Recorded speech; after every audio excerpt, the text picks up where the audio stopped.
빌레몬서 10절 말씀 다 같이 한 목소리로 받들어 읽도록 하겠습니다.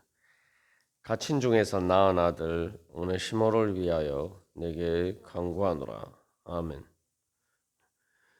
자식을 위하여서 간청하는 그 부모의 그 간구는 얼마나 애절하고 또한 호소력이 있는지 모릅니다. 또한 하나님 아빠 아버지께서 이 성령님을 통해서 우리 안에서 말할 수 없는 탄식으로 또한 우리를 위해서 간구하시는 그 간구하심은 또 얼마나 호소력이 있을 뿐만 아니라 또한 능력이 있겠습니다. 그런 관점에서 오늘 이 말씀을 살펴보기를 원합니다. 그래서 이 사도 바울이 오네시모를 위해서 이제 간구한다라고 이제 빌레몬서에서 처음으로 이제 직설적으로 이제 이야기를 하고 있습니다. 그래서 이 오네시모를 위하여라고 번역됐는데, 그래서 이 말은 뭐 여러 가지로 해석이 될 수 있는데, 어쨌든 이 오네시모를 또 대신해서 또한 마치 오네시모의 일을 자기 자신의 일처럼 그렇게 생각하고 간구한다는 것입니다. 이 앞에서 이제 9절에서 이제 예수 그리스도를 위해서 갇힌 자 되었다라고 할 때에 바울은 예수 그리스도를 자기 자신처럼 사랑하는 거죠. 그렇기 때문에 또한 사도 바울은 예수 그리스도의 사신이 될 수 있었던 것입니다. 완전히 예수님과 나 자신을 동일시하고, 그래서 예수님께서 우리를 자기 자신처럼 사랑하신 것에 대해서 사도 바울은 믿음으로 응답하면서 바로 자기 자신도 그렇게 예수님을 따라서 예수님 사랑하면서 예수님을 내 자신처럼, 예수님께서 우리를 위해서 우리의 죄 때문에 또한 우리의 연약함 때문에 자기 자신을 우리와 같은 육신과 또 우리의 죄에 그렇게 갇힌 자, 그 죄에 의해서 갇힌 자가 되셨죠. 그게 바로 성육신이고, 그게 바로 예수님께서 십자가에서 못 박히셔서 거기에 매달리신 것입니다. 그래서 십자가에 못 박혔다는 것은 십자가에 의해서 예수님의 몸이 완전히 갇히고 죽음에 갇히고 무덤에 갇힌 것이죠. 예수님께서 그렇게 하신 이유는 우리를 대신해서 그렇게 갇힌 자가 되셨는데, 그렇기 때문에 사도 바울은 또한 예수님을 위해서 이제 거기에 대한 믿음의 응답으로 자기 자신도 그렇게 예수 그리스도를 위해서 갇힌 자가 되었다는 거예요. 그러니까 이게 바로 믿음의 교제 가운데, 그 사랑의 교제 가운데 예수님과 말 그대로 하나로 연합하는 그러한 자리에 선 것입니다. 그렇기 때문에 이제 예수 그리스도의 사신이 될 수가 있습니다. 근데 10절에서는 이제 바울은 예수 그리스도를 위해서 그렇게 갇힌 자 되어서 예수 그리스도와 하나가 된 것처럼 이제는 또 오네시모를 위해서 오네시모를 또한 자기 자신처럼 사랑하면서 호소하고 있습니다. 그래서 여기서는 이제 오네시모를 그렇게 자기 자신처럼 사랑하며 오네시모를 위해서 간구하는 이유가 그 오네시모가 자기가 갇힌 중에서 낳은 아들이기 때문이라는 거죠. 그래서 여기서 이제 이 삼각관계를 발견할 수가 있는데, 예수님과 바울과 오네시모예요. 그죠? 바울이 오네시모와 바울이 예수 그리스도와 사랑으로 연합하여 하나가 되었고, 이제 또한 바울이 오네시모를 대신합니다. 그렇게 할 수 있었던 이유는 바로 또한 오네시모가 예수 그리스도를 통해서 구원받은 자이기 때문에, 여기서 우리가 이제 믿음의 교제의 원리를 이제 발견할 수가 있죠. 단순히 바울과 오네시모의 그냥 인간적인 관계가 아니라, 그런 관점에서 이제 빌레몬에게 호소하는 것이 아니라 그 관계에는 예수 그리스도가 계시다는 거죠. 그래서 바울과 예수 그리스도가 사랑으로 연합하여 하나가 되고, 또한 이제 바울이 그 예수 그리스도를 대신해서 오네시모에게 복음을 전하고, 그렇기 때문에 또한 이제 그것을 통해서 오네시모와 얘가 예수 그리스도의 사람이 되고 예수 그리스도께 속한 사람이 되고, 그렇기 때문에 이제 또한 예수 그리스도를 통해서 하나님 아버지의 자녀가 되었고, 그래서 3절에서 이야기하고는 좀 하나님 우리 아버지 할 때 오네시모에게서도 바로 오네시모도 그 우리에 속하게 된 거죠. 그래서 이제 또한 바울은 또한 바울과 오네시모의 관계는 이제 갇힌 중에서 낳은 아들, 그 영적인 그 부모와 자녀와의 관계가 되는 거죠. 이렇게 이제 우리가 예수 그리스도의 그 은혜와 사랑을 통해서 우리가 또 바울과 오네시모의 관계가 그렇게 설정이 되는 거죠. 빌레몬의 사실은 빌레몬과의 관계도 마찬가지죠. 그래서 이 빌레몬과의 관계에서도 사실은 여기서 이제 사도 바울이 갇힌 중에서 낳은 아들이다라고 이야기를 했는데, 이 빌레몬도 이제 사도 바울이 낳은 영적인 아들이죠.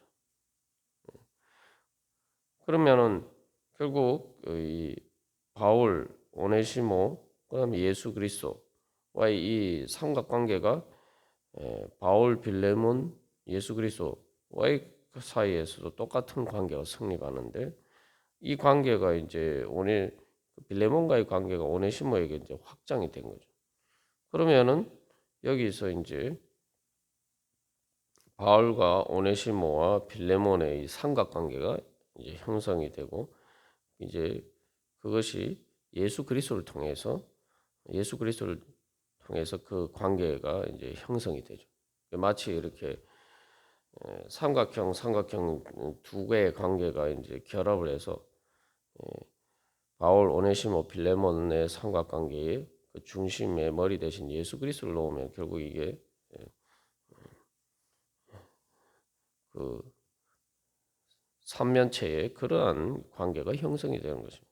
그리고 이게 이제 바로 믿음의 교제죠. 그래서 이제 사도 바울은 바로 그러한 관점에서 빌레몬에게 호소하고 있다는 거죠. 그런 관점에서 이제 또 빌레몬은 바울의 강구를 받아들였을 때 어떻게 해야 되느냐, 이제 그런 질문이 나오는데, 그래서 여기서 우리가 앞에 6절에서 이제 믿음의 교제에 대해서 자세하게 나누었습니다만, 우리가 이 교회 안에서 성도들과의 관계에서 바로 이러한 관점에서 우리가 관계를 맺어 가야 됩니다. 그럴 때 참된 믿음의 교제가 있고, 예수 그리스도를 통해서 하나님께서 우리 가운데 두신 선을 참여할 수 있는 그런 그 하나님 나라의 은혜에 우리가 같이 동참할 수 있는 그러한 축복의 자리에 설 수가 있다는 겁니다.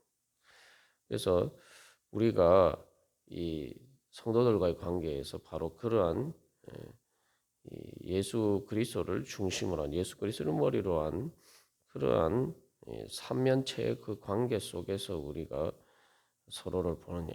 이제 이게 삼면체라고 말씀드렸습니다만, 이제 그것이 이제 점점 확장이 되면은 점점 더 많은 면을 가진 그러한 교회 공동체가 형성이 되는 것이죠.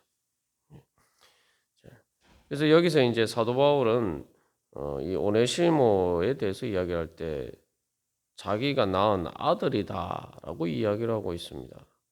근데 그냥 여기서 이 한글 번역에서는 그냥 낳은 아들이라고 되어 있습니다만, 이 원문상에는 나라는 말이 들어가 있어요. 그냥 나라는 말도 아니고 나 자신의, 그냥 나의라는 소유격이 아니라 내 자신의 이 강조형이었네. 나에게 속했다라는 것을 더 강조해서 이제 표현하고 있어요. 그래서 내 자신의 아들, 오네시모, 이제 이런 식으로 아주 강조해서 오네시모가 자기가 낳은 아들이고 자기에게 속했다라는 것을 강조해서 표현하고 있습니다.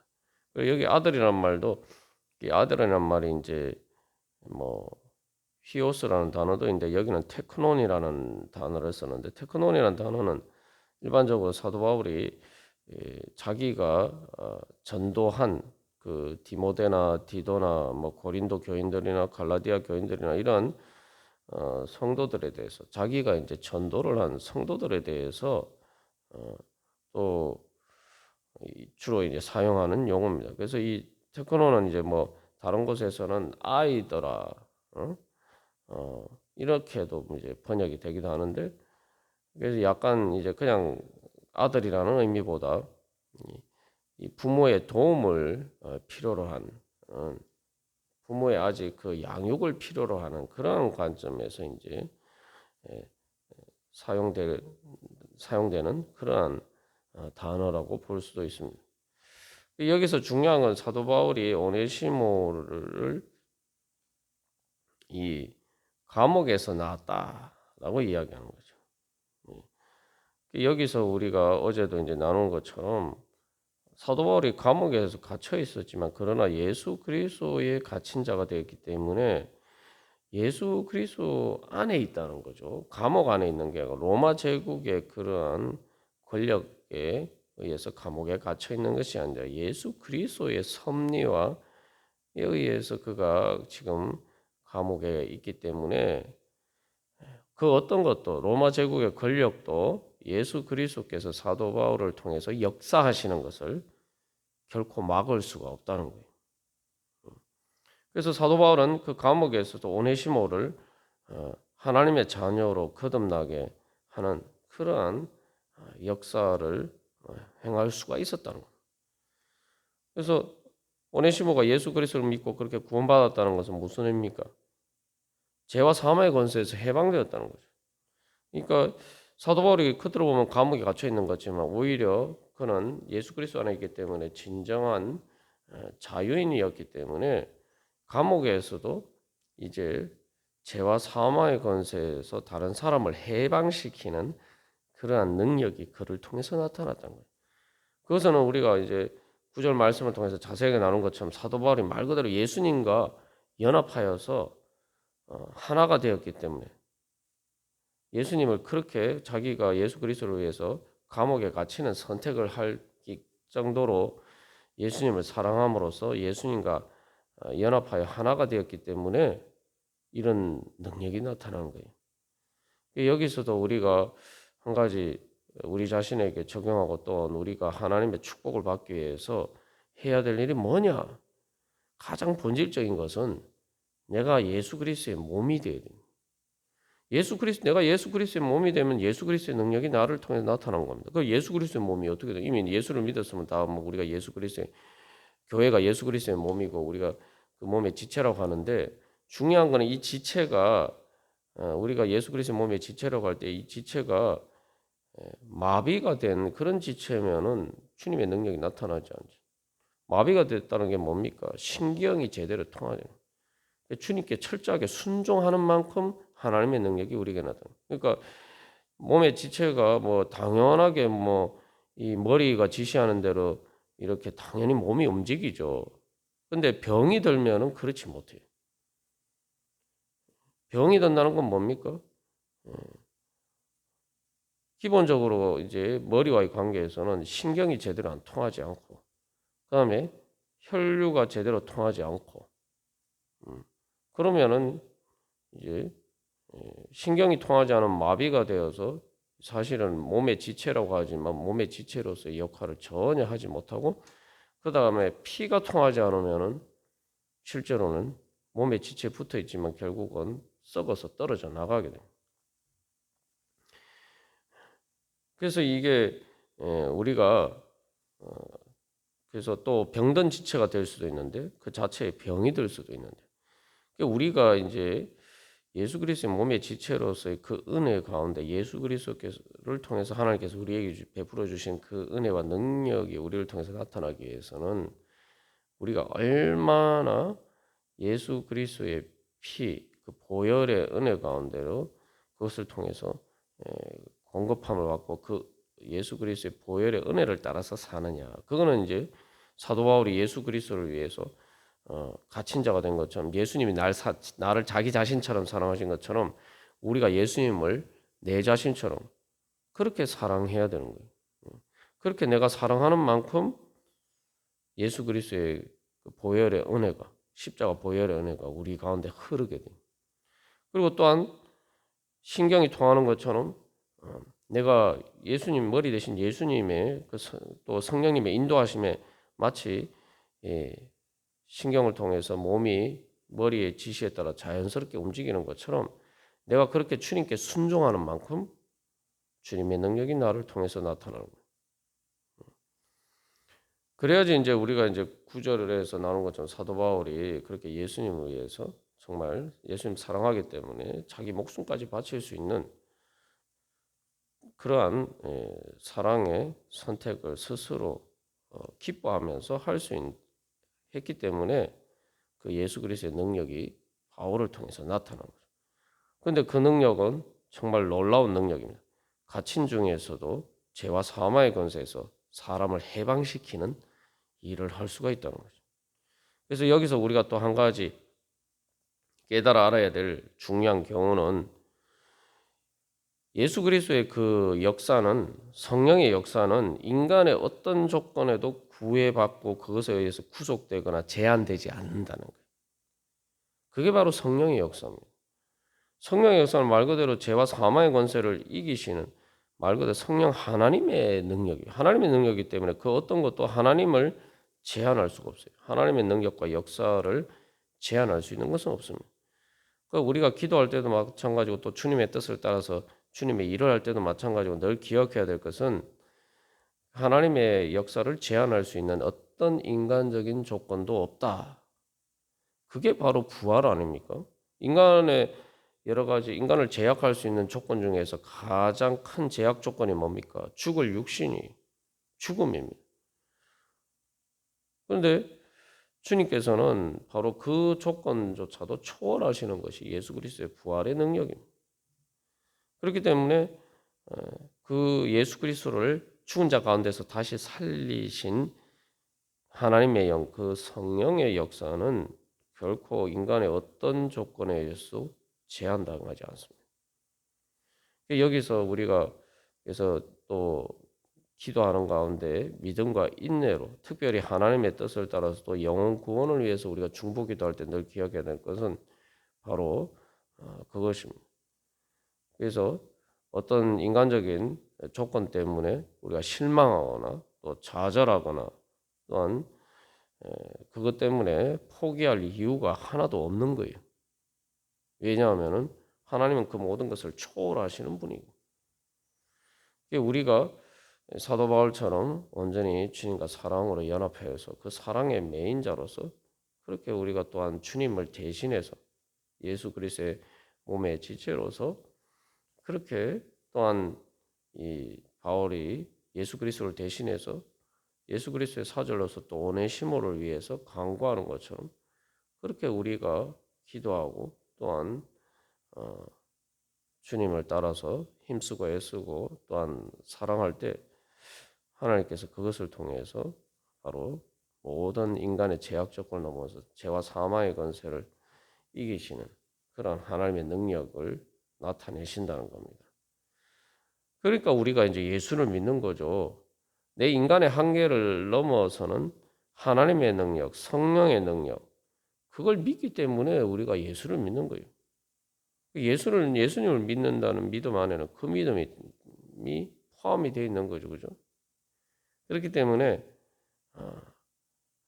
그 성령의 능력, 인간의 한계를 초월하는 그 능력을 믿고 우리가 오늘도 주님의 뒤를 따라가야 할 것입니다. 또한 우리가 그런 주님의 능력을 믿는다면 당연히 세상의 그 어떤 것보다 예수님을 더 사랑하고 또한 기쁜 마음으로 그 능력이 나를 통해서 나타나기를 소망하면서 또한 주님의 뒤를 따를 수가 있을 것입니다. 우리가 오늘도 기도하면서 나아갈 때 주님, 바울이 갇힌 중에서 그 오네시모를 하나님의 아들로 낳은 것처럼 주여 우리를 통해서 또 우리 교회를 통해서 또한 하나님 그렇게 일하여 주시옵소서. 그래서 모든 인간의 한계를 초월하는 하나님의 성령의 능력을 주여 우리를 우리를 통해서 나타나게 하여 주시옵소서. 우리 함께 기도하겠습니다.